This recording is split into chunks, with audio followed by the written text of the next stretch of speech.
Hi there, welcome back. In this lecture, you will be learning about how to configure your company branding when a user try to log in. Let's say you might have your intranet, some web application, or maybe users are trying to log in by proving their identity or access management service. Then the company specific branding experience can be shown. For example, when I say company experience, like here the header logo or header information or a favorite icon or your sign in title, all these are the a couple of 15 different web page customizations can be done for the end user experience. Let's say if I try to open up maybe a portal.azure.com and try to put here maybe some account. For example, this is one other test account that I have with a different domain.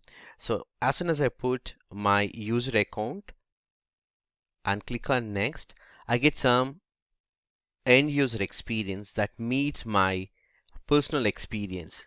When I say my personal experience, my company a logo and terms and conditions, privacy policies, all of those can be customized.